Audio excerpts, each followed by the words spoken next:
హల్లెలూయా. లూకాసు వార్త 13వ అధ్యాయము. లూకాసు శుభవార్త 13వ అధ్యాయము.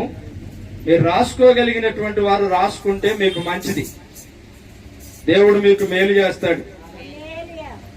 13వ అధ్యాయము, లూకాసు శుభవార్త 13వ అధ్యాయము 6వ చరణాన్ని మనం చదువుదాం. మరియు ఆయన వారితో ఈ ఉపమానము చెప్పెను. ఒక్క నిమిషం ఉండండి, చదవండి. మరియు ఆయన వారితో ఈ ఉపమానము చెప్పెను. ఒక మనుషుని ద్రాక్ష తోటలో అంజూరపు చెట్టు ఒకటి నాటబడి ఉండెను. అతడు దాని పండ్లు వెతక వచ్చినప్పుడు ఏమీ దొరకలేదు. కనుక అతడు, చాలు 4 వచ్చిన వరకు చాలు. దేవునికి మహిమ కలుగును గాక. స్విచ్ ఆఫ్ చేసి పడి. దేవునికి మహిమ ఘనత ప్రభావములు కలుగును గాక. మరొకసారి నేను ఈ లేఖన భాగాన్ని మీతో చదువుతాను. మరియు ఆయన వారితో ఈ ఉపమానము చెప్పెను. ఒక మనుషుని ద్రాక్ష తోటలో అంజూరపు చెట్టు ఒకటి నాటబడి ఉండెను. అతడు దాని పండ్లు వెతకి వచ్చినప్పుడు ఏమీ దొరకలేదు. చిన్న ప్రార్థన చేసుకుందాం.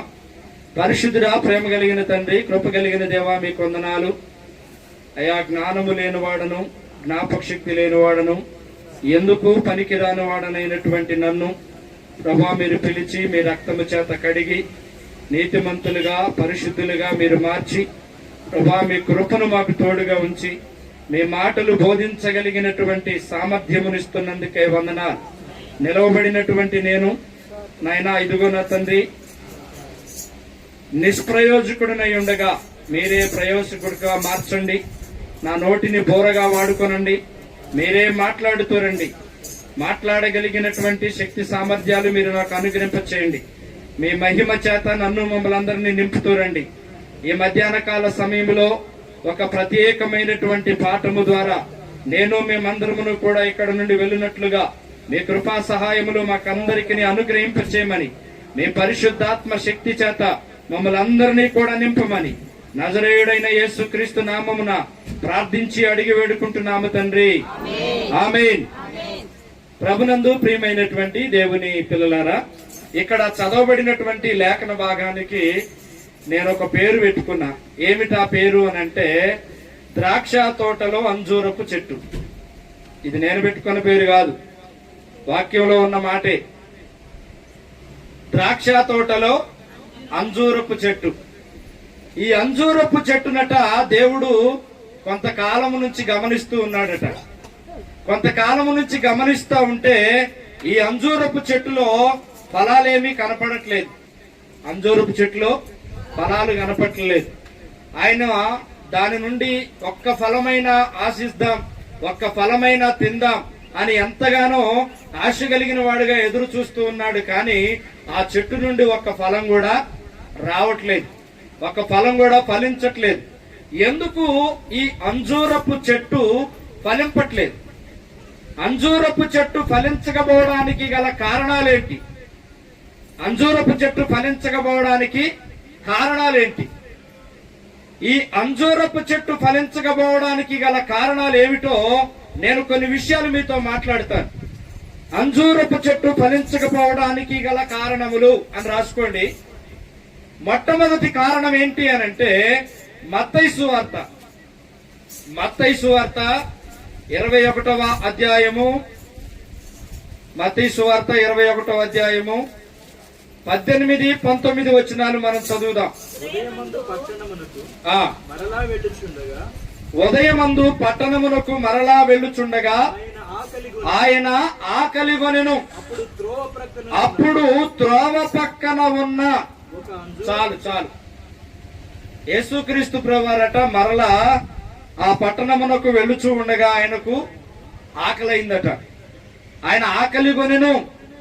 ఆకలిగొని అటువైపుగా ఉన్నటువంటి త్రోవ ప్రక్కన ఉన్నటువంటి ఒక అంజూరపు చెట్టు వైపు చూశాడు. అంజూరపు చెట్టును చూసినప్పుడు అది ఫలాలు లేనిదిగా కనిపించింది. ఎందుకు అది ఫలించలేదు అని అంటే, మొట్టమొదటి కారణం ఏంటి అని అంటే, ప్రియమైన దేవుని పిల్లలారా, అది త్రోవ ప్రక్కన ఉంది. అంజూరపు చెట్టు ఫలించకపోవడానికి గల కారణం మొట్టమొదటిగా మనం ఆలోచన చేస్తే అది త్రోవ ప్రక్కన ఉంది. అంటే దారిలో లేదు, మార్గములో లేదు. ఈ మార్గములో లేనటువంటి, త్రోవలో లేనటువంటి ఈ చెట్టు ఫలించడానికి వీలవుతుందా అని అంటే, వాక్యానుసారంగా దాన్ని మనం గమనిస్తే వారు ఫలింపరు. ఎవరు ఫలింపరు? మార్గములో లేనటువంటి వారు, త్రోవలో లేనటువంటి వారు, త్రోవ తప్పి తిరుగుతున్నటువంటి వారు, త్రోవను విడిచి వెళ్లి నడుస్తున్నటువంటి వారు ఫలింపరు. దేవుని వాక్యములో మనం ఆ మాటలు గమనిస్తే, ప్రియమైన దేవుని పిల్లలారా, త్రోవలో నిలిస్తే మనకు వచ్చే మేలేంటనే సంగతిని మనం ఆలోచన చేస్తే, ఇర్మియా గ్రంథము 6వ అధ్యాయము 16వ వచనాన్ని మనం చదివినట్లయితే అక్కడ ఒక చక్కటి మాట రాయబడి ఉంది. చదవండి. ఇర్మియా గ్రంథము 6వ అధ్యాయం 16వ వచనం.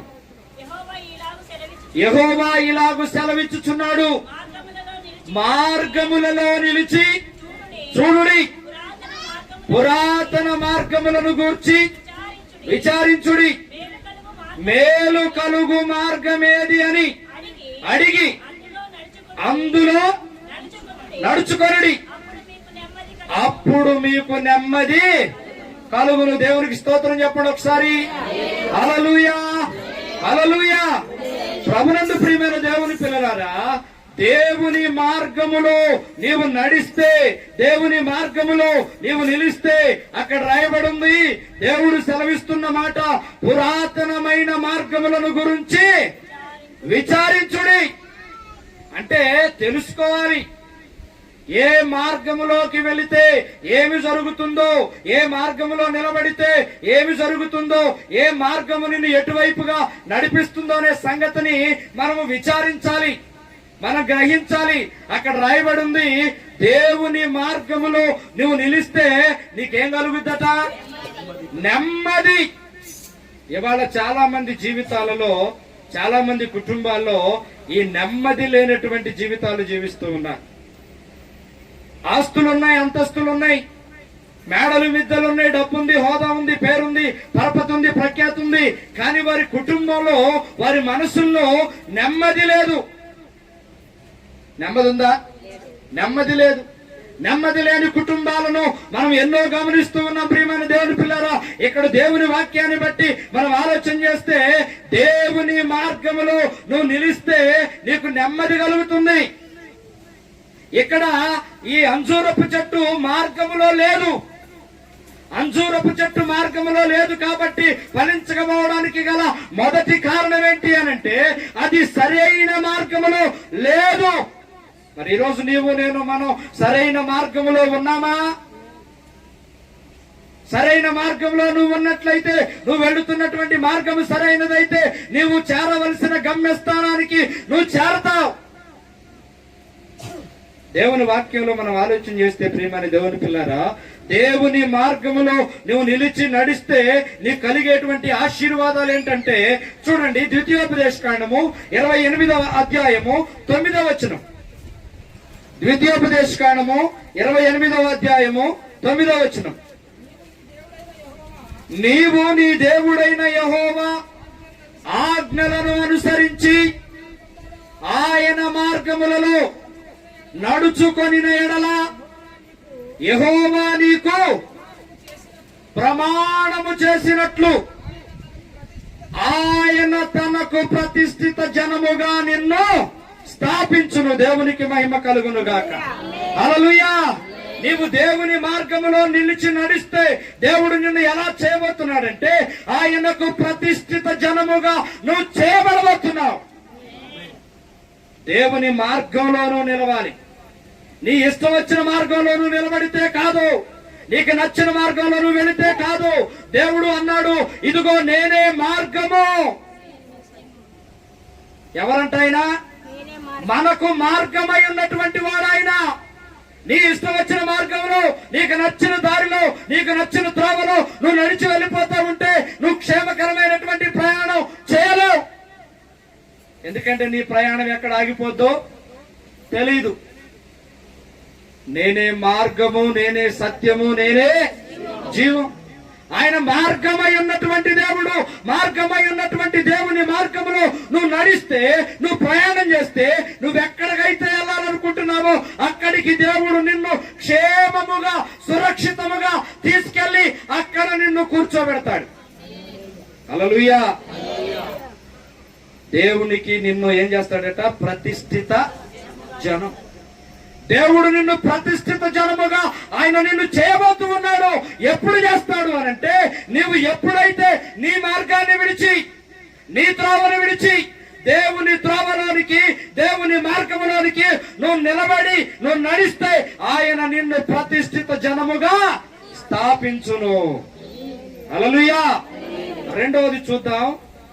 మొదటి రాజుల గ్రంథం 3వ అధ్యాయం 14వ వచనం. ఇదంతా ఒకటో దాంట్లోనే చెప్తున్నాను మీకు.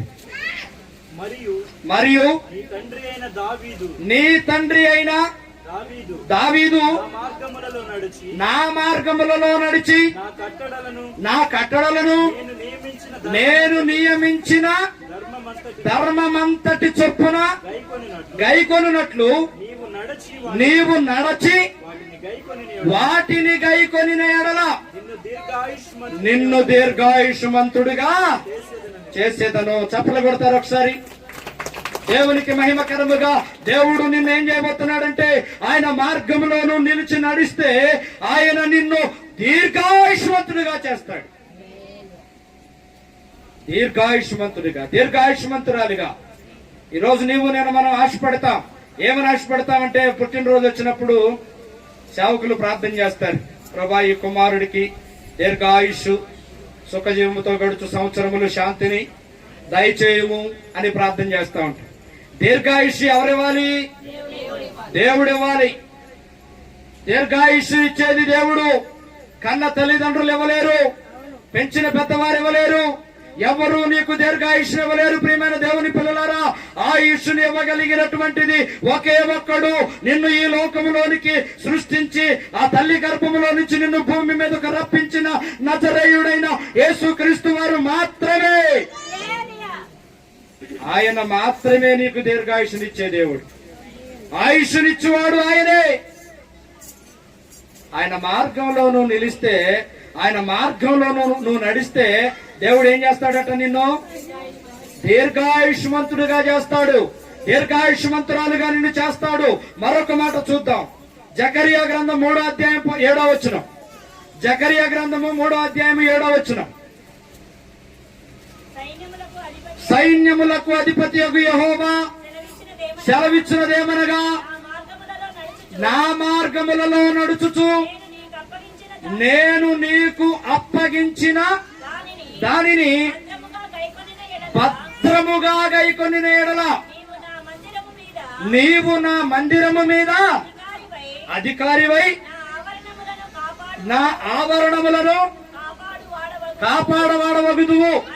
మరియు ఇక్కడ నిలవబడు వారికి కలిగినట్లు నా సన్నిధిని నిలుచు భాగ్యము నీకిత్తును. దేవునికి మహిమ కలుగును గాక. ఏం చేస్తాడంటే అండి, ఆయన మార్గంలో నిలిస్తే ఆయన సన్నిధిలో నిలిచే భాగ్యం. ఎంత గొప్ప భాగ్యం అండి ఆయన సన్నిధిలో నిలబడడం అంటే. ఎంతో మందికి లేదు ఈ భాగ్యం. ఉందంటారా? చాలా మందికి దేవుని సన్నిధిలో గడిపే భాగ్యము లేదు, దేవుని సన్నిధిలో నిలిచే భాగ్యము లేదు. లేకనే ఎక్కడెక్కడో ఎటేటో తిరిగి వెళ్ళిపోతూ ఉన్నారు. ఈరోజు నీవు నేను మనం దేవుని సన్నిధిలో ఉన్నాము అనంటే మనము నిజముగా భాగ్యులమే, నిజముగా ధన్యులమే. దేవుని మార్గంలో నిలబడితే, దేవుని మార్గంలో నడిస్తే దేవుడు మనకి ఎన్ని ఆశీర్వాదాలు ఇస్తున్నాడండి. మొట్టమొదటి ఆశీర్వాదం ఏంటి? ఆయన మార్గంలో నిలబడితే నీవు దేవునికి ప్రతిష్ఠిత జనముగా చేయబడతావు. రెండవది, దీర్ఘాయుష్మంతుడిగా, దీర్ఘాయుష్మంతురాలుగా చేయబడతావు. మూడవది, ఆయన సన్నిధిలో నిలిచే భాగ్యం. మీరు అనుకోవచ్చు ఆయన సన్నిధి అని అంటే దేవుని మందిరంలో నిలిచే భాగ్యం అని అనుకుంటున్నారేమో. కాదు ప్రియమైన దేవుని పిల్లలారా, ఆయన సన్నిధి అని అంటే ఆయన ఉండే చోటులో పరలోక రాజ్యములో ఆయన కుమారుడుగా ఆయన కుమార్తెగా అక్కడ నువ్వు ఉండబోతున్నావు. హల్లెలూయా. ఎక్కడ ఉండబోతున్నావు? ఆయన సన్నిధి. ఆయన సన్నిధి అంటే ఆయన ఎక్కడ ఉంటాడో అక్కడ నువ్వు ఉంటావు. ఎప్పుడుంటావు? ఆయన మార్గంలో నువ్వు ఉన్నప్పుడు.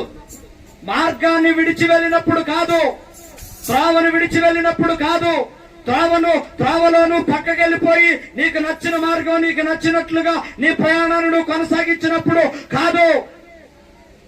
దేవుని మార్గాన్ని ఎరిగి దేవుని మార్గములో ఆయన త్రోవలోను నిలబడినప్పుడు, ఆయన త్రోవలోను నడిచినప్పుడు దేవుడు నీకు ఇవ్వబోయే ఆశీర్వాదాలు అవి. ఇక్కడ అంజూరపు చెట్టు ఎక్కడుందట? త్రోవ పక్కనుంది, మార్గంలో లేదు. కాబట్టి అది ఫలించకపోవడానికి గల మొదటి కారణం ఏంటి అనంటే త్రోవలో లేదు, మార్గములో లేదు. ఇప్పుడు రెండవ కారణం చెప్తా. రెండవ కారణం ఏంటంటే చూడండి, అదే 21వ అధ్యాయము 19వ వచనం రెండవ లైన్ లో ఒక మాటను మనం చూసినట్లయితే, మత్తయి సువార్త 21:19వ అధ్యాయము 19వ వచనం రెండవ లైను. మొదటి నుంచి చదవండి, అర్థమవుతుంది. అప్పుడు త్రోవ ప్రక్కన ఉన్న ఒక అంజూరపు చెట్టు చూచాడు. చాలు, ఒక అంజూరపు చెట్టు. అక్కడ ఎన్ని చెట్లు ఉన్నాయి? అక్కడ ఏమని రాయబడి ఉంది? ఒక అంజూరపు చెట్టు. ఒక అంటే ఇప్పుడు అది ఎంతమందితో సమానం? ఎంతమందితో సమానం? లెక్కలు వచ్చా మీకు? ఒక్కరితోనే సమానం. ఒక అంటే ఒకటే. ఒకటి అంటే అది ఒంటరి. ఒంటరా కాదా? రెండవ కారణం ఏంటి అనంటే అది ఒంటరిగా ఉన్న అంజూరపు చెట్టు. ఒంటరిగా ఉన్న అంజూరపు చెట్టు ఫలిస్తుందా? ఒంటరిగా ఉన్న అంజూరపు చెట్టు ఫలిస్తుందా? దేవుడు అసలు ఒంటరిగా ఉండటం మంచిది కాదని దేవుడు ఏం చేశాడు? మొట్టమొదటిలోనే ఆదాము గారు ఒక్కడే ఉన్నాడు, పాపం ఇబ్బంది పడుతున్నాడు. ఈ ఏదేను తోటంతా కాపలా గాయాలంటే కష్టపడుతున్నాడని దేవుడు ఎరిగి ఆదాము ఒంటరిగా ఉండుట మంచిది కాదు, ఈయనకి సాటి అయిన సహాయము చేయదుననుకొని అవ్వమ్మను సృష్టించాడు. ఎప్పుడైతే అవ్వమ్మ వచ్చిందో ఏమొచ్చిందండి? అవ్వమ్మ రావటమే మహిమ బాగొట్టుకున్నాడు ఆదాం. దేవుని మహిమ బాగొట్టుకున్నాడు. ప్రియమైన దేవుని పిల్లలారా, ఇక్కడ ఒక అంజూరపు చెట్టు ఒకటి అంటది ఒంటరిగా ఉన్నది. ఒంటరిగా నువ్వు చేసే పని ఏదైనా, ఒంటరిగా నువ్వు చూసేది ఏదైనా, ఒంటరిగా నువ్వు చేసేది ఏదైనా నా దేవుని దృష్టిలో అది మంచిది కాదు. ఒకటి ఒంటరి అనేది దేవుడికి ఇష్టమైనది కాదు. జంటగా ఉంటే మేలు, జంటగా ఉంటే మేలు. ఎందుకు అనంటే ఒంటరిగా ఉన్నటువంటి వాళ్ళు ఏది సాధించలేరు. ఒంటరిగా ఉన్నటువంటి వారు ఏది సాధించలేరు. ఉదాహరణకి నేను ఒక ఉపమానం చెప్తా. చిన్నప్పుడు నేను చదువుకున్న పుస్తకాల్లో 5 ఆవుల కథ తెలుసా? తెలుసు కదండి, 5 ఆవుల కథ. ఒక అడవిలో ఒక 5 ఆవులు కలిసిమెలిసి ఎంతో ప్రేమగా, ఎంతో సహవాసంగా, ఎంతో ఆప్యాయతగా ఈ 5 కలిసి జీవించేవట. అదే అడవిలో ఒక క్రూరమైనటువంటి జంతువు ఉంది. ఏమిటది? సింహం. ఇది ఏం చేస్తా ఉందంటే రోజుకొక దాన్ని చంపేసి తన ఆహారంగా తీసుకుంటా ఉంది. ఇది ప్రతిరోజు గమనిస్తా ఉందట ఈ 5 ఆవుల్ని. ఒక ఆవు మీదకి దాడి చేయడానికి వెళితే మిగతా 4 ఆవులు వచ్చి దీని మీద దాడి చేస్తా ఉన్నాయి. ఆ సింహానికి వల్ల పడట్లేదు. ఎంత ప్రయత్నం చేసినా ఒక్కదాన్ని కూడా చంపి తినడానికి వీలు పడట్లేదు. ఎందుకంటే 5 కలిసికట్టుగా ఉన్నాయి. 5 కలిసికట్టుగా ఉన్నాయి. ఏం చేయలేకపోతా ఉంది ఇది. కొన్ని రోజులకి ఏమైందో ఏమో తెలియదు కానీ మన సంఘంలో వచ్చినట్లుగా ఒకరి మధ్య ఒకరికి మనస్పర్ధలు వచ్చినట్లుగా మీ సంఘంలో కాదులేండి, మా సంఘంలో. ఎందుకంటే మీ సంఘస్థులు చాలా మంచోళ్ళు, మీకు అలాంటిది ఏమి రావు. మా సంఘంలో ఉన్నారు కొంతమంది ఇలాగనే. ఏదో ఒక చిన్న మాట తేడా వచ్చింది. మాట తేడా వచ్చిన దాన్ని బట్టి ఈ 5 విడిపోయినాయి. ఒకదాని గురించి ఒకటి, ఒకదాని గురించి ఒకటి, ఒకదాని గురించి ఒకటి 5 విడిపోయినాయి. ఎందుకు విడిపోయిన కారణాలు మనకు తెలుసు, ఎలా విడిపోతాయో కూడా మనకు తెలుసు. ఒకదానికోటి విడిపోయి ఏమైపోయినాయి అని అంటే, ఇదిగో ఇక నీ జీవితం నీది, నా జీవితం నాది, నీ మార్గం నీది, నా మార్గం నాది, నాకు నచ్చినట్టు నేనుంటా, నీకు నచ్చినట్టు నువ్వుండు, నువ్వు ఎక్కడికి వెళ్ళాలనుకుంటున్నావు అక్కడికి వెళ్ళు, నేను ఎక్కడికి వెళ్ళాలనుకుంటున్నాను అక్కడికి వెళ్తాను, నువ్వు నా జోలికి రావద్దు, నేను నీ జోలికి రాను, నువ్వు నన్ను ఏలెత్తు చూపియొద్దు, నేను నిన్ను ఏలెత్తు చూపిను. ఇలా అనుకొని ఈ 5 వేరైపోయినాయి, 5 విడిపోయినాయి. ఇప్పుడు ఈ 5 ఎప్పుడు విడిపోతాయా అని అపవాదిగాడు ఎదురు చూసినట్లుగా సింహం ఎదురు చూస్తా ఉంది, అవకాశం కోసం ఎదురు చూస్తా ఉంది. విడిపోయినాయి కదా, ఇక దాని విజృంభణ ప్రారంభించింది. సింహం విజృంభణ ప్రారంభించి ఒక ఆవు మీద పడి దాడి చేస్తా ఉంటే మిగతా 4 ఆవులు కూడా అట్టే చూస్తా ఉన్నాయట. చూస్తా ఉన్నాయి, ఏం చేయట్లా. ఎందుకేం చేయట్లేదు? ఎందుకేం చేయట్లేదంటే ఏమొక అట్టే జరగాల, ఏమొక అట్టే జరగాల. ఎన్ని అన్నది నన్ను, ఎన్ని అన్నదండి నన్ను, ఎన్ని మాటలందే, జరగాల్సిందే. అసలు నేను అడ్డం పోను. ఇక అమ్మాయి నువ్వు కూడా పోవద్దు అడ్డం, ఆమెకు జరగాల. నిన్ను నన్ను ఎన్ని మాట్లాడినావా, ఎన్నిసార్లు తిట్టింది, నేను అట్టాట, నేను ఎట్టాట అని ఆమెతో చెప్పింది, ఏమతో చెప్పింది అని ఈ 4 ఒకళ్ళ మీద ఒకళ్ళు ఇలాగన మాట్లాడుకుంటూ ఒక్కటి కూడా దానికి సహాయంగా పోలే. ఆ రోజు ఒక ఆవు చచ్చిపోయింది. మరి రేపు పరిస్థితి ఏంటి, రేపటి పరిస్థితి ఏంటి? ఆ రోజు ఒకటి చచ్చిపోయింది పాపం అన్యాయంగా. వాస్తవంగా ఈ 5 కలిసి ఉంటే బాగుండేదే. ఆ రోజు ఒకటి అయిపోయింది, రెండో దాని మీద పడితే ఇక ఇంకెన్ని ఉన్నాయి? ఇక 3 ఉన్నాయి. ఈ మిగతా 3 కూడా ఆ మొదట అని చెప్పినప్పుడే మనం అంతా కలిసి కట్టుకోలేము. ఇక ఇప్పుడు ఇది పోతే ఏమైంది? నేను కాదుగా, నా మీద కాదు కదా వచ్చింది, నా ఇంటి మీద కాదు కదా వచ్చింది, ఆయన ఎవరి మీదకో ఆమె ఎవరి మీదకో నాకెందుకు, నా తలుపు నేను వేసుకో, నా ఇంట్లో నేనుంటే చాలు అని అనుకున్నాయి. అంటే ఇక్కడ దేని స్వార్థం చూసుకుంది. ఆవుల గురించి మాట్లాడుతున్నా, ఎవరి స్వార్థం వాళ్ళు చూసుకున్నారు. ఎలాగన ఒక్కొక్క రోజు దానికి ఆహారంగా అయిపోయింది.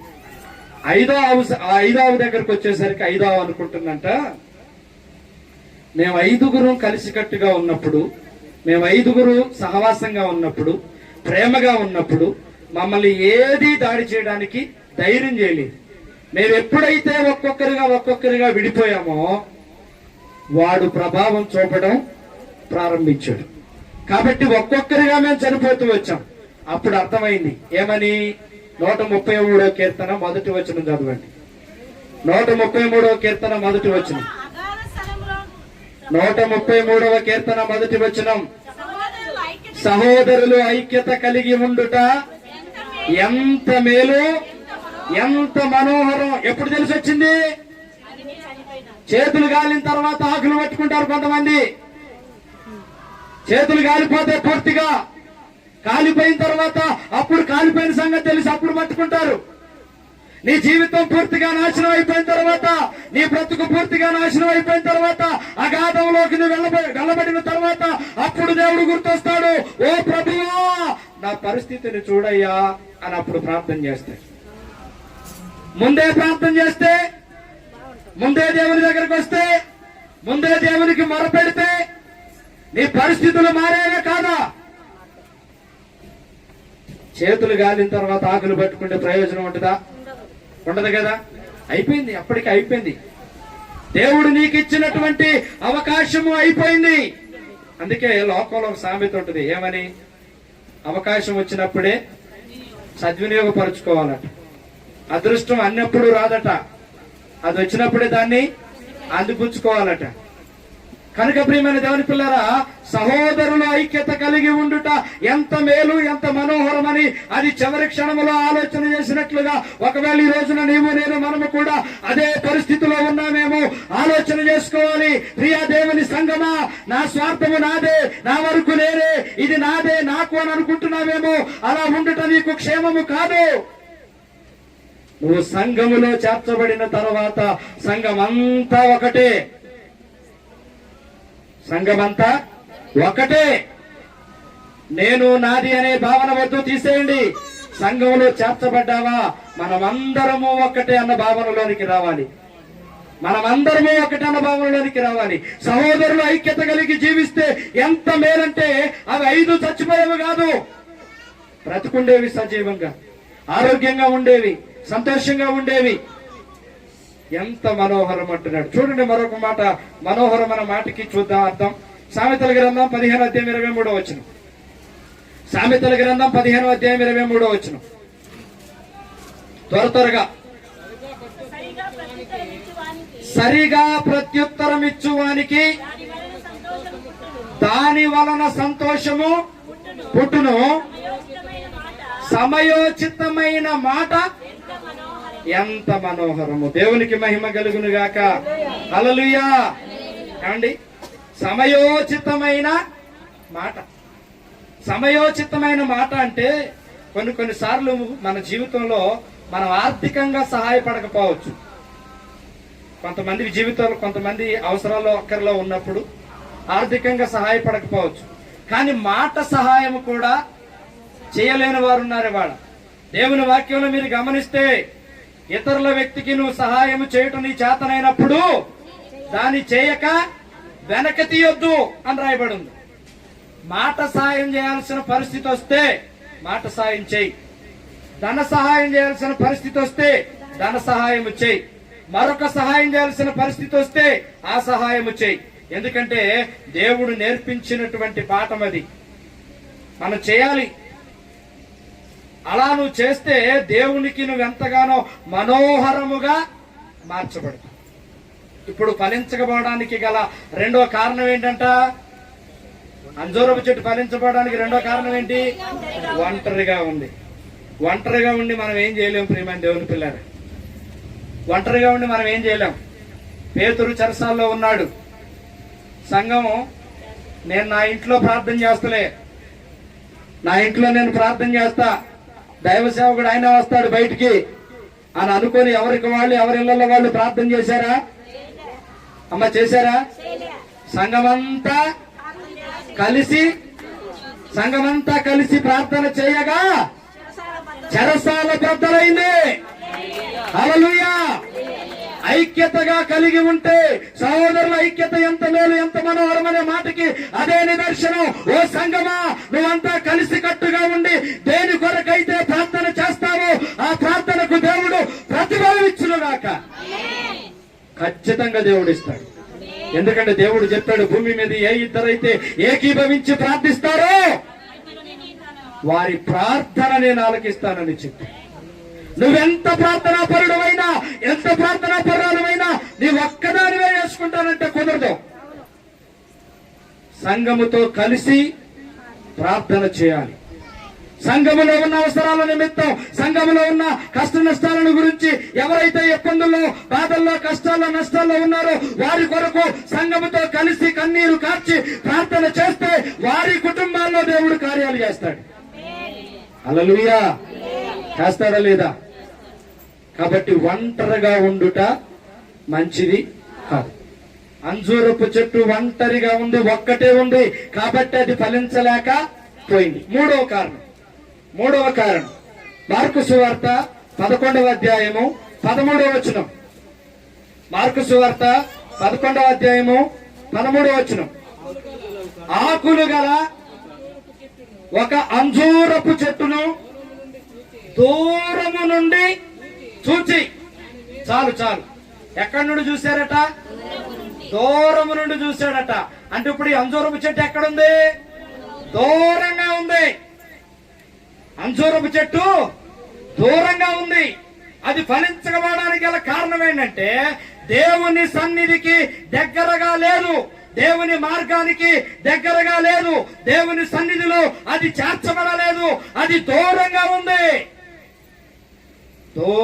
ఉంది కాబట్టి అది ఫలించలేకపోయింది. ప్రియమైన దేవుని పిల్లలారా, దూరంగా ఉంటే ఫలిస్తారా? కొన్నిసార్లు మనం అనుకోవచ్చు, మనం కాదండి, దేవుని వాక్యంలో నుంచి చూపిస్తాను. యెషయా గ్రంథము 29వ అధ్యాయము, యెషయా గ్రంథము 29వ అధ్యాయము 13వ వచనం ఒకసారి చదవండి. ప్రభువు ఇలాగు సెలవిచ్చి ఉన్నాడు, ఆ ఈ ప్రజలు నోటి మాటతో నా ప్రభువు ఇలాగూ సెలవిచ్చుచూ ఉన్నాడు, ఈ ప్రజలు నోటి మాటతో నా యొద్దకు వచ్చుచున్నారు, పెదవులతో నన్ను గణపరుచుచున్నారు, కానీ తమ హృదయమును నాకు దూరము చేసుకున్నారు. అమ్మా, ఇటు వినాలి. వింటున్నారా? వినట్లేదా? వింటున్నారా? వెంటనే అన్న వాళ్ళందరూ దేవుని స్తోత్రం చెప్పండి. ఒకసారి వాక్యం అర్థమవుతుంది అన్నోళ్ళు దేవుని స్తోత్రం చెప్పండి. అయ్యా, మాకు అర్థం కావట్లేదు, ఇది అర్థమవుతుంది అన్నోళ్ళు దేవుని స్తోత్రం చెప్పండి. చాలా సంతోషం, జాగ్రత్తగా వింటున్నారు. ఇది ఎన్నో మాట? మూడవది. అంజూరపు చెట్టు ఫలించకపోవడానికి గల మూడవ కారణం ఏంటి అనంటే అది దూరంగా ఉంది. ఇక్కడ ఏమని రాయబడింది? యెషయా గ్రంథం 29:13లో ఈ ప్రజలు తమ పెదవులతో నన్ను గణపరచుదురు, కానీ వారి హృదయం నాకు దూరంగా ఉంది. మా ఊర్లో మా సంఘంలో ఒక ఆమె ఉంది. ఆమె పాట పాడుద్దండి. నీ కృపలే నీ క్షణము, నీ దయలే నీ క్షణము, నేను ఊహించలేను యేసయ్యా, యేసయ్యా నీ కృప నాకు చాలయ్యా, నీ కృప లేనిదే నేనుండలేనయ్యా. ఆదివారం వచ్చి పాడపాడి ఆదివారం అయిపోయిన తర్వాత ఇంటికెళ్ళి సినిమా పాటలు పెట్టుకొని డాన్సులు వేస్తా ఉంటాం. గుళ్ళోకి వచ్చి ఏం పాడుతుంది? నీ కృపలే నీ క్షణము, నీ దయలే నీ క్షణము, నేను ఊహించలేను యేసయ్యా. ఎంత అర్థం ఉందండి ఆ పాటలో. పాటకు తగ్గట్టుగా మనం ఏంటంటే పెదవులతో కనపరుస్తాం. నీవు లేని చోటు, నీవు లేని రోజు అసలు రోజే కాదయా, నీవు లేని క్షణము. పాట పాడతాం మనమే. నీవు లేని రోజు రోజే కాదట. నిజంగా ఆయన లేని రోజు రోజే కాదు, కానీ మందిరంలోకి వచ్చి ఆ పాట పాడతాం. ఆ పాట పాడి ఇంటి పోయిన తర్వాత ఇక అసలు ఆయన ఉండడు ఆ రోజులో. ఆ రోజులో ఆయన ఉండడు. ఎవరుంటారు? లోకంలో ఉన్నాయన్నీ ఆమెలోనే ఉంటాయి. కానీ గుళ్ళోకి వచ్చిన తర్వాత మాత్రం ఎంత పరిశుద్ధంగా, ఎంత పవిత్రంగా, ఎంత ఆరాధిస్తూ, ఎంత ఊగిపోతూ లీనమైపోయి పాడుతూ ఉంటుంది పాట. ఈ ప్రజలు తమ పెదవులతో నన్ను. ప్రియమైన దేవుని పిల్లారా, మీరు ఒక విషయాన్ని ఆలోచన చేయండి. మనము నోటితో స్తుతిస్తున్నాము, పెదవులతో గణపరుస్తున్నాము, ఇక సరిపోతుందిలే నా భక్తి జీవితం అని అనుకోమాకండి. నోటితో స్తుతించుటను బట్టి, నీ శరీరముతో నీ హావభావాలు తెలుపుటను బట్టి నువ్వు పరలోక రాజ్యానికి వెళ్ళవు.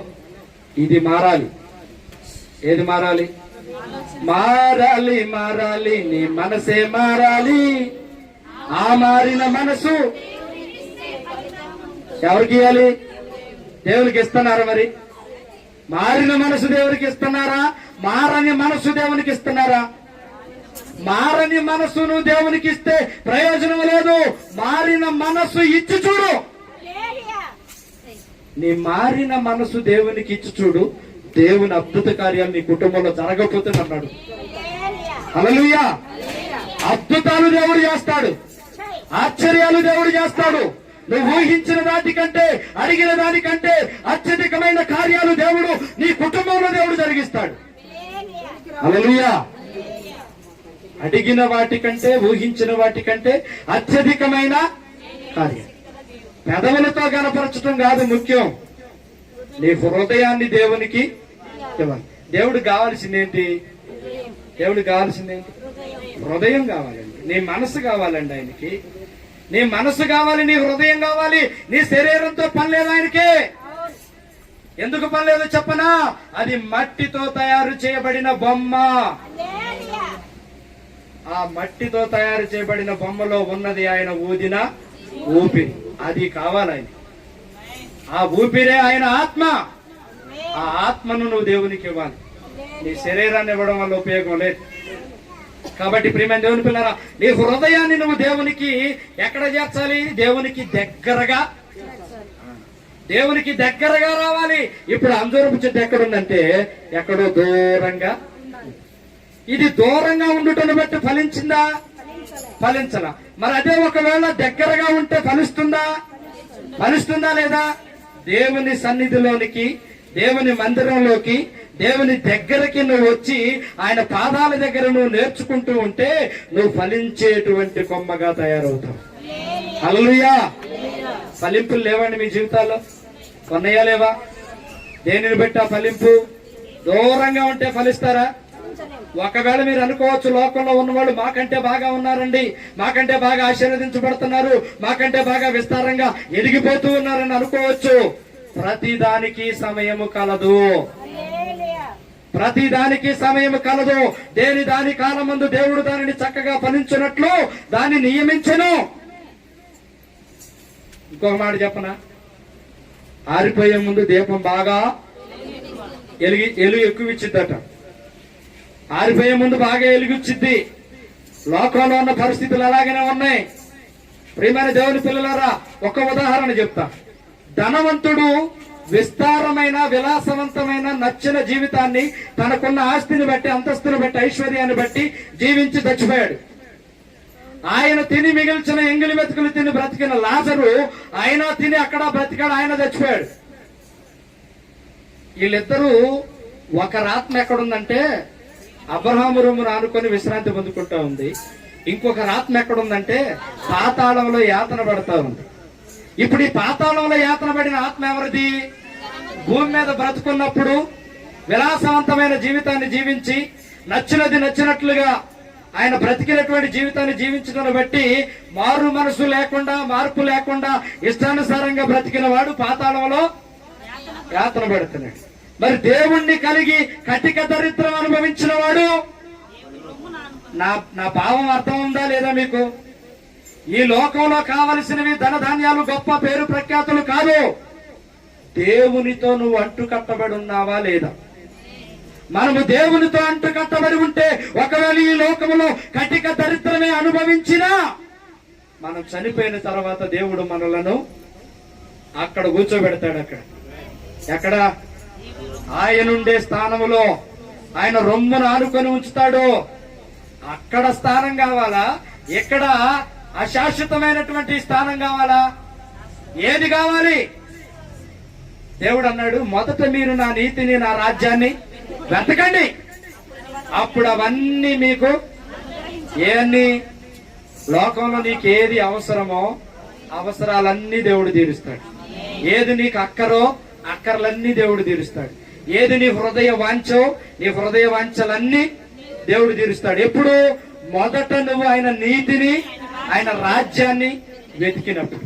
దూరంగా ఉండి వెతికితే దొరకదు, దగ్గరగా వచ్చి వెతికితే దొరుకుతుంది. ఇప్పుడు నీ హృదయం ఎక్కడ ఉండాలి? దేవునికి దగ్గరగా ఉండాలి. 4వ లక్షణం చెప్తా, నేను త్వరగా చెప్పి ముగిస్తా, నాకు ఇంకా అర్ధగంట టైం ఉంది.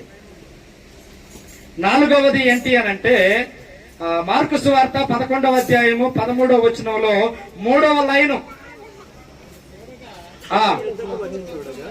ఆకులు తప్ప మరేమీ ఏమి లేదట. ఆకులు తప్ప మరేమీ కనపడలేదట.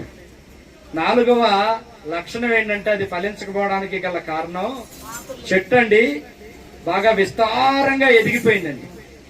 కొమ్మలండి విస్తారంగా వచ్చినాయండి కొమ్మలు. మరి ఆ కొమ్మలకండి ఆకులు గుబుర్లుగా వచ్చినాయండి. మరి ఆకుల మధ్యలో ఒక్క ఫలమైనా ఉందండి? లేదండి. ఆకులు మాత్రమే కలిగి ఉన్నటువంటి ఆ చెట్టు వల్ల ఎవరికైనా ప్రయోజనమా? ఎవరికైనా ఉపయోగమా? మనం అనుకోవచ్చు, నా కుటుంబం, పిల్లలు పిల్లలు పిల్లలు పిల్లలు పిల్లలతో ఆశీర్వదించబడుతున్నాం మేము, దీవించబడుతున్నాం మేము, గొప్ప చేయబడుతున్నాం మేము అని అనుకుంటున్నాం. మనం అనుకుంటున్నావా లేదా? అసలు నిజమైన ఆశీర్వాదం ఏంటి? నిజమైన ఆశీర్వాదం ఏంటి? ఈ పిల్లలందరూ దేవుని సన్నిధిలో ఉన్నారా? ఉంటున్నారా? లేదు. ఫలింపు అంటే అది అసలైన ఫలింపు. ఆ ఫలింపు కావాలి. ఆకులు మాత్రమే కలిగి ఉండటం అంటే చెట్టు గుబురులుగా కాసి ఆ కొమ్మల నిండా ఆకులు మాత్రమే కలిగి ఉన్నాయి.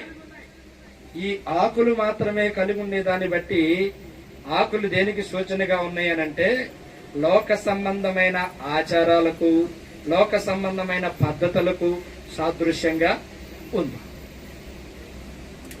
ఆచారాలంటే, సాంప్రదాయాలంటే, పద్ధతులంటే ఏంటి? ఇప్పుడు నేను ఒక మాట చెప్పనా, వినపడుతుందా? ఆకులు ఆకలి తీర్చగలవా? అర్థం ఉందా? ఆకులు ఆకలి తీర్చగలవా? తీర్చలేవు. మరి ఏది ఆకలి తీరుస్తుంది? ఫలాలు ఆకలి తీరుస్తాయి. నీ ఆచారాలు, నీ పద్ధతులు, నీ పరిస్థితులు ఏవి దేవునికి ఇంపైనవిగా కావు. మనం ఏం చేస్తామంటే కొన్నిసార్లు, మరి మీ ఏరియాలో ఉంటుందో లేదో నాకు తెలియదు కానీ, మా ఏరియాలో ఏం చేస్తారంటే అప్పటిదాకా పాస్టర్ గారు ఏది చెబితే అదే అంటారు, అయ్యగారు ఏది చెబితే అదే అంటారు, సార్ ఏది చెబితే అది అంటారు. పెళ్లి జరిగేటప్పుడు, చావు జరిగేటప్పుడు, ఏదైనా ఇంట్లో కార్యక్రమం జరిగేటప్పుడు అయ్యగారితో పని ఉండదు, పాస్టర్ గారితో పని ఉండదు. ఏం చేస్తారో తెలుసా? ఇది తాత ముత్తాతల నుండి వస్తున్న ఆచారం. ఇది చేయకపోతే ఎట్ట? అమ్మో, మా తాత ముత్తాతలు ఒప్పుకోరండి, వాళ్ళ ఆత్మలు శాంతించవండి. ఎవరి ఆత్మలు? తాత ముత్తాతల వాళ్ళు ఎప్పుడో చచ్చిపోయారు. ఇంకేడుంది వాళ్ళకి ఇక్కడ? ఈ ఆచారం చేయకపోతే, ఈ పద్ధతి చేయకపోతే వాళ్ళు రారండి. రేపు పొద్దున మా ఇంటికి వాళ్ళు రారు. వాళ్ళతో పెద్ద తలనొప్పి అయ్యారు. మీకు తెలీదు. చూసి చూడనట్టు ఉండిపోండి. ఏంటంట? చూసి చూడనట్టుగా ఉండిపోండి. వచ్చి రానట్టుగా వచ్చిపోండి. మిగతా అన్ని మేము చేసుకుంటాం. మిగతా అన్ని అంటే అసలు చేసేవన్నీ అయ్యే. మాస్టర్ గారు దేనికి? ఏదో నామకార్థంగా వచ్చి ప్రార్థన చేసిపోవడానికి అంతే. ఆయన వచ్చి ప్రార్థన చేసిపోతాడు. మిగతా అన్ని వాళ్ళు చేయాల్సిన వాళ్ళు చేస్తారు. ఆ కార్యక్రమాన్ని జరిగిస్తారు. ఇప్పుడు ఇక్కడ ప్రాధాన్యత దేనికి ఇచ్చినట్టు? ఆచారాలకి, పద్ధతులకి ప్రాధాన్యత ఇచ్చారు. వాటి వల్ల ప్రయోజనం ఉందా? వాటి వల్ల ఉపయోగం ఉంటుందా? ఏముండదు. కానీ అక్కడ వారు చేసేది ఏంటంటే మనుషులకు భయపడి ఆ కార్యాలు చేస్తున్నారు. దేవుని వాక్యంలో ఏమని రాయబడి ఉందో నేను చెప్పనా? దేవునికి మహిమ కలుగును గాక. చూసావా సంఘం ఎలా ఉందో? అది పరిస్థితి. సంఘం ఏంటంటే కొంచెం అలా ఇస్తే ఏమంటారు దాన్ని? ఉరికిపోతారు అన్నమాట, అందుకుంటారట. కనుక ప్రియమైన దేవుని పిల్లలు ఏమొస్తుందట? మనకి ఉరి వస్తుందట. ఇంకోటి ఏంటంటే నీవు లోక సంబంధమైన ప్రాణము తీయ చూచు వారికే భయపడుతున్నావు, కానీ ఆత్మలో అది ఆ రిఫరెన్స్ కావాలి నాకు. ప్రియమైన దేవుని పిల్లరా, మన ప్రాణం పోతుంది అని మనం అనుకుంటున్నాం, కానీ మన ఆత్మను కాపాడగలిగిన వారికి మనం భయపడట్లా. మనుషులకు భయపడుతున్నాం, అపవాదికి భయపడుతున్నాం, లోకానికి భయపడుతున్నాం. లోకాన్ని, మనుషులను, అపవాదిని సృష్టించిన దేవునికి మాత్రము భయపడట్లేదు. ఆచారాలు, ఆకులు నీ ఆకలి తీర్చలేవు, నీ పరిస్థితులు మార్చలేవు.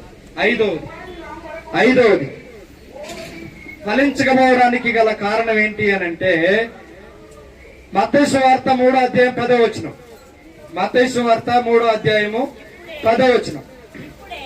ఇప్పుడే గొడ్డలి చెట్ల వేరున ఉంచబడి ఉన్నది కనుక మంచి ఫలములు ఫలింపని ప్రతి చెట్టును నరకబడి అగ్నిలో వేయబడును. 4వ లక్షణం ఏంటి అంటే ఫలములు లేని చెట్టు. క్షమించాలి, 5వది ఫలములు లేని చెట్టు. ఫలాలు లేకుండా ఉపయోగం ఉందా? ఫలాలు లేనటువంటి చెట్టుని ఏం చేస్తారండి? అసలు కాయలు కాయట్లేదు, కొట్టేస్తారు కదా. కొట్టించి దాన్ని ఏం చేస్తారు? పొయ్యిలో పెడతారు తీసుకొచ్చి కట్టెల్ని. ఇప్పుడు కట్టెలు పొయ్యిలో పెడుతున్నారు అని అంటే ఇప్పుడు ఆ కట్టెల స్థానంలో నిన్నో నన్ను మళ్ళీ ఊహించుకోండి ఒకసారి. ఊహించుకోగలమా? కొన్నిసార్లు అంటారు, నా చిన్నప్పుడు అనేవాళ్ళు ఏమనంటే, పొయ్యి రావాలి చేయడానికి కట్టెలు లేవనంటే నీ కాళ్ళు ఉన్నాయిగా అవి 2 పెట్టు అనేవాళ్ళ లేదా? మాట వరుసకే, నిజంగా పెట్టర్లేండి, మాట వరుసకి అనేవాళ్ళు. కాళ్ళు ఉన్నాయిగా అవి 2 పెట్టండి అనేవాళ్ళు. ప్రియమైన దేవుని పిల్లల, ఫలములు లేని చెట్టు పరిస్థితి అంతే. ఏం చేయబడిందంటే గొడ్డలి ఇప్పుడే వేరున ఉంచబడి ఉన్నది. ఫలములు లేనటువంటి చెట్టు పరిస్థితి ఏంటి అనంటే అది నరకబడి అగ్నిలో కాల్చబడుతుంది. 7వ అధ్యాయము 17వ వచనాన్ని కూడా చూడండి ఒకసారి. మత్తయి సువార్త 7:17. అలాగుననే మంచి చెట్టు మంచి ఫలములను ఫలించును, పనికి మాలిన చెట్టు కాని ఫలములను ఫలించును. ఇప్పుడు మనం మంచి చెట్టునువా, పనికి మాలిన చెట్లుమా? క్షమించాలి, మనమని అన్నాను కదా, మనం కాదు. నేను మంచి చెట్టునా, పనికి మాలిన చెట్టునా? నన్ను నేను స్వపరీక్ష చేసుకోవాలి, అలాగే మిమ్మల్ని మీరు స్వపరీక్ష చేసుకోవాలి. ఇప్పుడు ఇక్కడ మంచి చెట్టు ఏం చేస్తట? మంచి ఫలాలు ఫలిస్తుందట. మరి మంచిది కాని చెట్టు ఏం ఫలాలు ఫలిస్తుంది? కాకి కుక్క పిల్లని కనగలదా? పంది పిల్లి పిల్లని కనగలదా? కనలేదు కదా. పంది పిల్లనే కంటది, కాకి పిల్లనే కంటది, కుక్క పిల్లనే కంటుంది.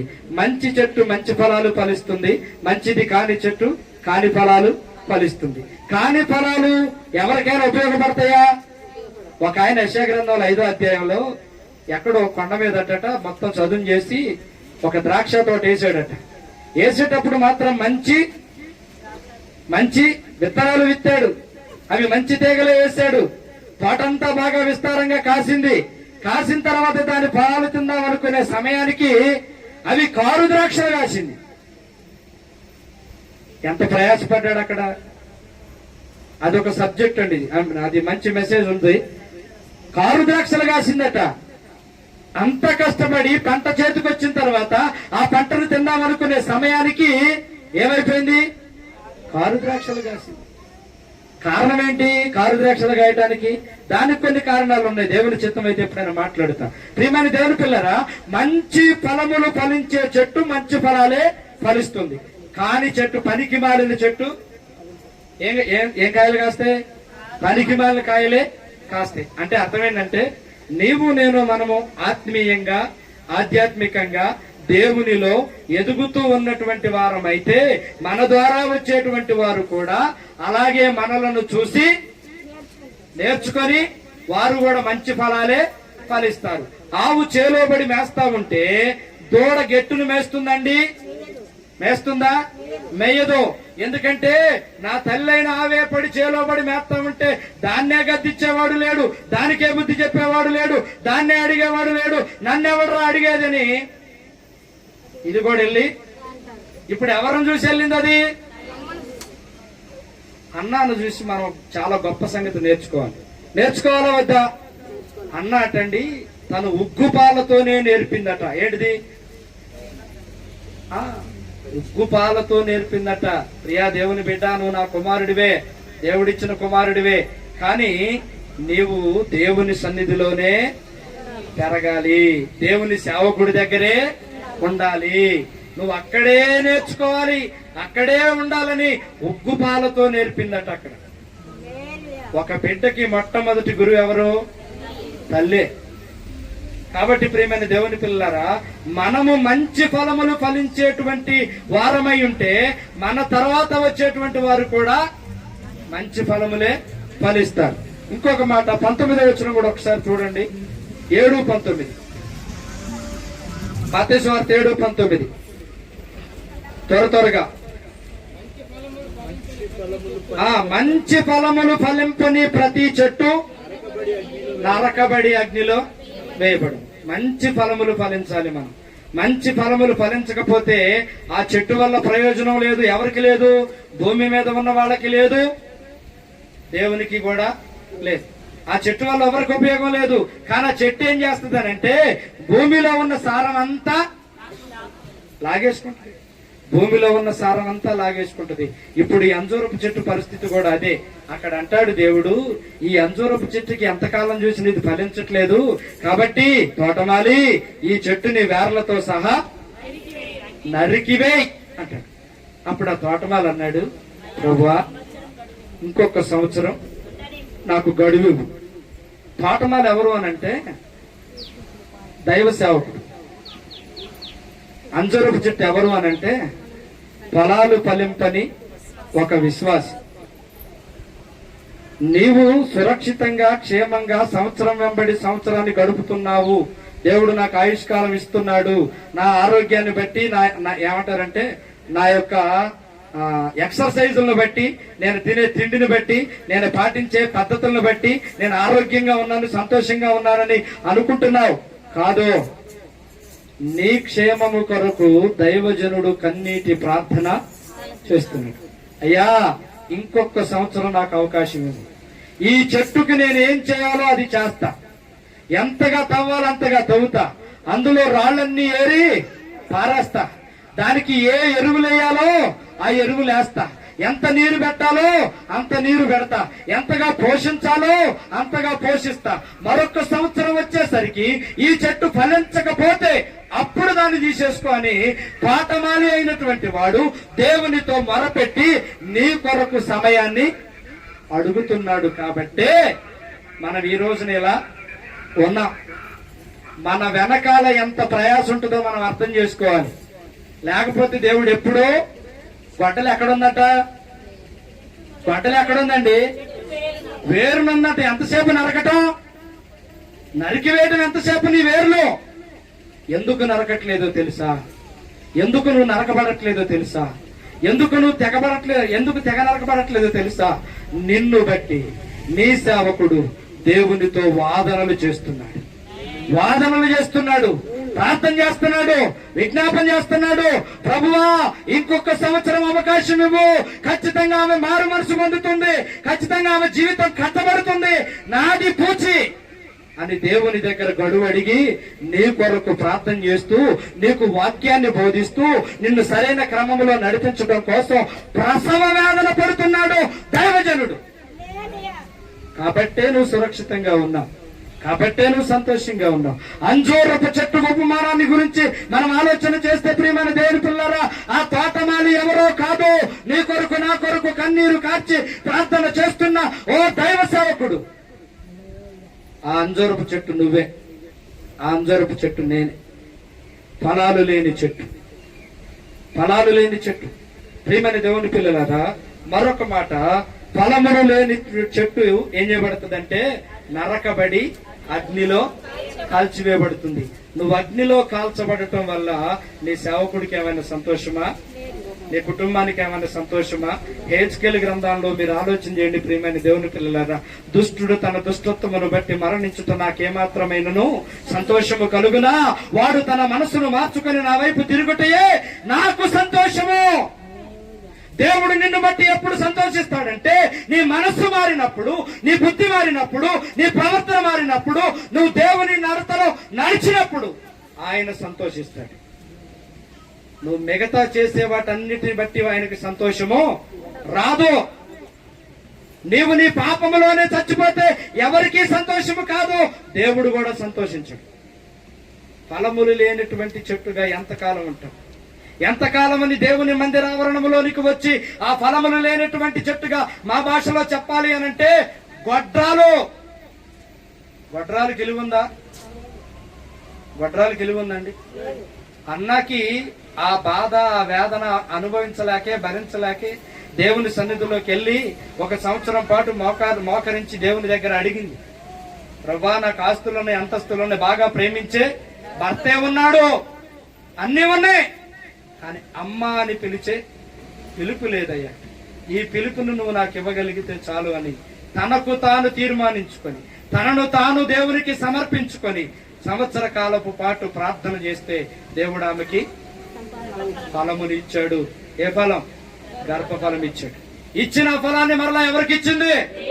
దేవునికే సమర్పించింది. కనుక ప్రియమైన దేవుని పిల్లలు, తీర్మానాలు తీసుకోవటం కాదు గాని దాన్ని నిలబెట్టుకునే రీతిగా మనము ఉండాలి.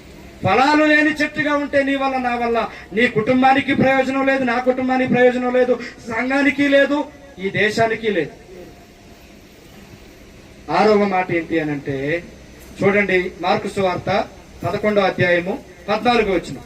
నేను త్వరగా ముగిస్తాను. మార్కు సువార్త 11వ అధ్యాయం 14వ వచనం.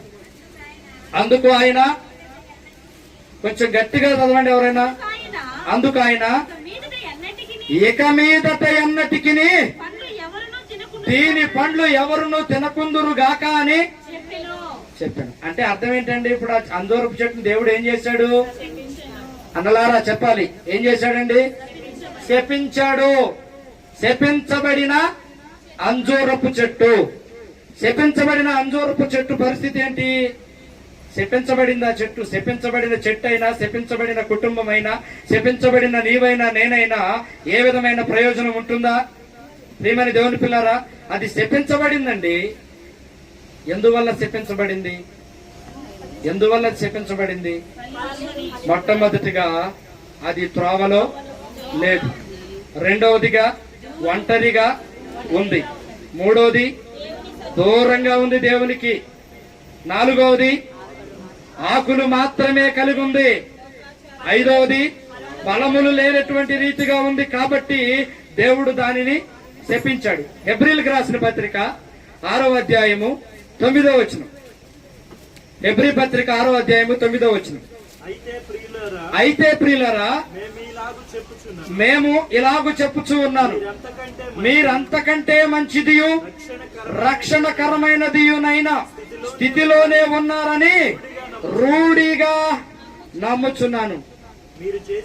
చాలు చాలు. ఏంటంటే ఇక్కడ మేము ఇలాగ చెప్పుచున్నాను, మీరెంతకంటే మంచిది రక్షణకరమైనదియునైన స్థితిలో.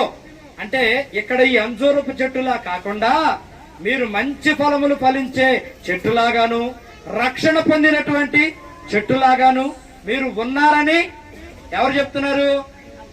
అపోస్తలుడైన పౌలు సెలవిస్తూ ఉన్నాడు.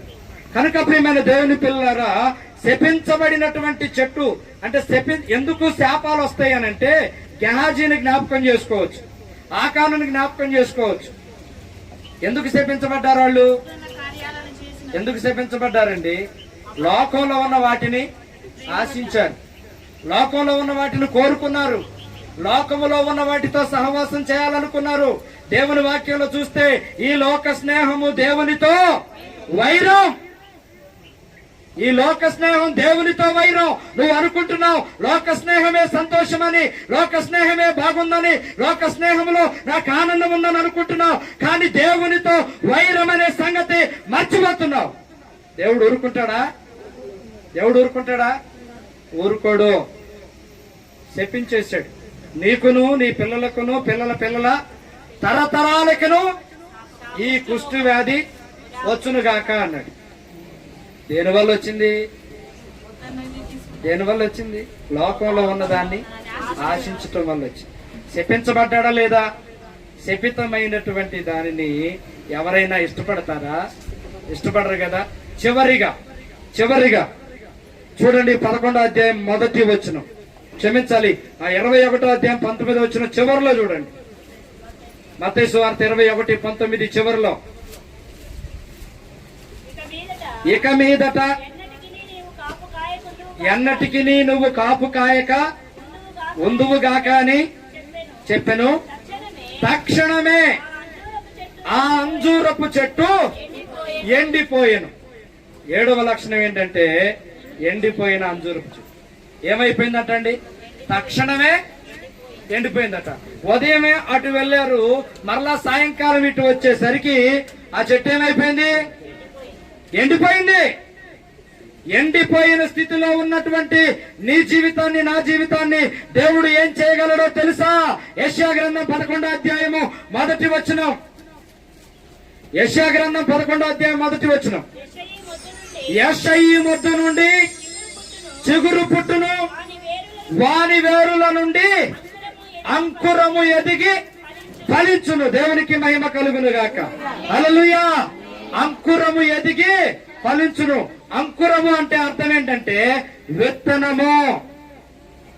విత్తనం ఏమవుతుందంటే ఎదిగి ఫలిస్తుందట. ప్రియమైన దేవుని పిల్లరా, యెషయా గ్రంథము 5వ అధ్యాయము 5వ వచనం నుంచి 7 వచనాల వరకు ఉన్నటువంటి లేఖన భాగాన్ని మనం చదివితే అక్కడ కొన్ని మాటలు మనకు రాయబడి ఉంటాయి. అవి చదవద్దు, తర్వాత చదువుకోండి. ఇక్కడ మనం నేర్చుకున్నటువంటి ఈ అంజూరపు చెట్టు ఫలించకపోవడానికి గల కారణాలేంటో 7 సంగతులు నేను చెప్పాను. మొట్టమొదటిగా ఏంటి దానికి కారణం? మార్గములో లేదు. రెండోది ఒంటరిగా ఉంది. మూడోది దూరంగా ఉంది. నాలుగోది ఆకులు మాత్రమే కలిగినదై ఉంది. ఐదవది ఫలములు లేనటువంటి చెట్టుగా ఉంది. ఆరవది శపించబడినటువంటిదిగా ఉంది. ఏడవది ఎండిపోయిన స్థితిలో ఉంది.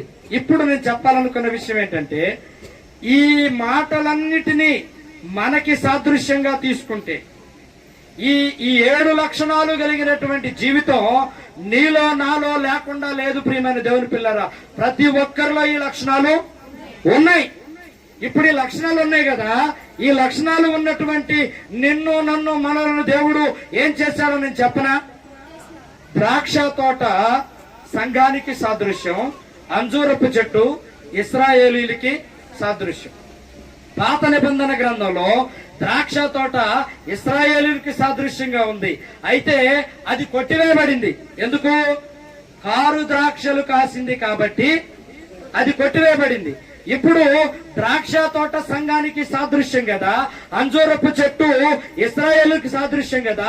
ఇశ్రాయేలీయులుగా ఉన్నటువంటి నిన్ను, ఈ 7 లక్షణాలు కలిగినటువంటి నిన్ను, ఏ 7 లక్షణాలు? దేవుని మార్గంలో లేకుండా ఒంటరిగా ఉంటూ, దేవునికి దూరంగా ఉంటూ, ఫలాలు లేకుండా శపించబడినటువంటి స్థితిలో, ఎండిపోయిన స్థితిలో ఉన్న మన జీవితాలను దేవుడు తీసుకొచ్చి ఎక్కడ నాటాడో చెప్పనా? సంఘంలోనికి తీసుకొచ్చి నాటాడు. ఎక్కడ నాటాడు? సంఘంలోకి తీసుకొచ్చి నాటాడు. ఇప్పుడు సంఘంలో నాటబడిన నువ్వు ఫలిస్తావా, ఫలించవా? సంఘంలోకి వచ్చిన నువ్వు ఫలిస్తావా, ఫలించవా? ఇప్పటి వరకు లోకంలో ఉన్నావు, ఎప్పటి వరకు లోక స్థితిలో ఉన్నావు, ఎప్పటి వరకు ఎండిపోయిన పరిస్థితిలో, శపించబడిన పరిస్థితిలో, ఒంటరిగా ఉన్న పరిస్థితిలో, మార్గంలో లేని పరిస్థితిలో, ఒక్కదానిగా ఉన్న పరిస్థితిలో, నువ్వు ఫలాలు లేకుండా ఆకులు మాత్రమే కలిగిన జీవితాన్ని కలిగిన స్థితిలో ఉన్న నిన్ను తీసుకొచ్చి దేవుడు ఎక్కడ నాటాడు? సంఘములో. అంటే ద్రాక్ష తోటలో అంజూరపు చెట్టు. ద్రాక్ష తోట దేవునికి సాదృశ్యం, దేవుని సంఘానికి సాదృశ్యం. మరి దేవుని సంఘములోనికి నాటబడిన నీవు మరలా ఈ 7 లక్షణాలు కలిగిన స్థితిలోనే ఉంటావా? నీ స్థితిని, నీ పరిస్థితిని మార్చుకుంటావా? చెప్పాలి. ఆ స్థితిలోనే ఉంటావా, మార్చుకుంటావా? ద్రాక్ష తోటలో ఒక అంజూరపు చెట్టు ఏం చేస్తుందనంటే అది బహుగా ఫలిస్తుంది. అది బహుగా ఫలించాలంటే చివరిగా ఒక మాట చెప్పి నేను ముగిస్తా. యోహాను సువార్త 15వ అధ్యాయాన్ని మీరు చదివితే అక్కడ అంటాడు, పాత నిబంధనలో ద్రాక్ష తోట ఇశ్రాయేలుకి సాదృశ్యం అయితే అది కారు ద్రాక్షల కాయటను బట్టి దాన్ని తీసేసి దేవుడు ఆయనే ద్రాక్షావల్లిగా మారాడు. ఇప్పుడు ఆయనే ద్రాక్షావల్లిగా మారాడు కాబట్టి ఆ ద్రాక్షావల్లితో నువ్వేం చేయబడాలి? అంటు కట్టబడిన తీగల వలె ఉండాలి. ఆయనతో అంటు కట్టబడిన తీగల వలె నువ్వు ఉంటే నువ్వేం చేయబడతావు? బహుగా ఫలిస్తావు. నా యందు మీరును, మీ యందు నా మాటలను నిలిచి ఉండిన ఎడల మీరు బహుగా ఫలిస్తారు. మనం బహుగా ఫలించాలంటే మనము మార్గంలో లేకుండా ఉండటం కాదు, దేవుని మార్గంలో నిలబడాలి. ఒంటరిగా ఉండటం కాదు, సంఘముతో కలిసి ఉండాలి. మూడోది దూరంగా ఉండటం కాదు, దేవునికి దగ్గరగా ఉండాలి. నాలుగోది ఆకులు మాత్రమే కలిగి ఉండటం కాదు, ఫలాలు ఫలించేటట్లుగా ఉండాలి. ఫలాలు లేని జీవితం కాదు, ఫలాలు ఫలించే జీవితం ఉండాలి. శపించబడిన జీవితాన్ని కాదు, ఎండిపోయిన జీవితాన్ని కాదు, చిగుర్చే జీవితాన్ని కలిగి జీవించాలి. ఈ 7 లక్షణాలు కలిగినటువంటి అంజూరపు చెట్టు ఎలాగైతే ఫలించలేదో, 7 లక్షణాలు ఒకవేళ నీలో నాలో మనలో ఉంటే మనము కూడా ఫలించం. అంజూరపు ద్రాక్ష తోటలో అంజూరపు చెట్టు నాటబడిందంటే ఎక్కడో లోకములో ఉన్న నిన్ను తీసుకొచ్చి దేవుడు ద్రాక్ష తోటలో నాటాడు. ఒక విషయం చెప్పనా, ద్రాక్ష తోటలో ద్రాక్ష చెట్లు మాత్రమే ఉండాలి. అంజూరపు చెట్టు ఎందుకుందో నేను చెప్పనా, ఆ అంజూరపు చెట్టును దేవుడు ప్రేమించాడు గనుక, లోకంలో ఉన్న నిన్ను ప్రేమించాడు గనుక తీసుకొచ్చి సంఘంలోకి చేర్చాడు. లోకములో ఉన్న నిన్ను నన్ను మనలను దేవుడు ప్రేమించాడు. దేవుడు లోకమును ఎంత ప్రేమించాడంటే నీకోసం నా కోసం తన ప్రాణాన్ని కూడా పెట్టడానికి వెనకాడలేనంతగా ప్రేమించాడు. లోకంలోని స్థితి ఏంటి? ఎండిపోయిన పరిస్థితి. లోకంలోని పరిస్థితి ఏంటి? శపించబడిన పరిస్థితి, ఆకులు మాత్రమే కలిగిన స్థితి, దూరంగా ఉన్న పరిస్థితి, ఒంటరిగా ఉన్న స్థితి, మార్గమే లేని పరిస్థితిలో ఉన్న నిన్ను దేవుడు తీసుకొచ్చి సంఘములో చేర్చి నీకొక మార్గాన్ని చూపించి, నువ్వు ఒంటరిదానివి కాదు, ఇదిగో నీకు సంఘము తోడుగా ఉంది, ఇదిగో నీకు సేవకుడు తోడుగా ఉన్నాడు, ఇదిగో నీకు ఒక పెద్ద సంఘమే నీకు ఆసరాగా ఉందని దేవుడు నిన్ను సంఘంలోకి తీసుకొచ్చాడు. ఎలా తీసుకొచ్చిన నిన్ను దేవుడు ఫలించేటువంటి స్థితిలోనికి తీసుకెళ్లి ఆయనుండే చోటులో నిన్ను ఉంచబోతున్నాడు. హల్లెలూయా. ఆయన ఉండే చోటులో నిన్ను ఉంచడం కోసం ఆయన నిన్ను ఈ లోకంలో విడిచిపెట్టి మరలా నీ కొరకు స్థలాన్ని సిద్ధపరచ నిమిత్తమై ఆయన వెళ్ళాడు. అక్కడ నీ కొరకు దేవుడు స్థలాన్ని సిద్ధపరిచాడు. ఆ స్థలంలో నీవు నేను మనమందరమును కూడా ఉండాలి అనంటే అంజూరపు చెట్టులా కాకుండా ఫలించే అంజూరపు చెట్టులాగా, సంఘంలోకి చేర్చబడిన అంజూరపు చెట్టులాగా మనమందరము మారుదుముగాక.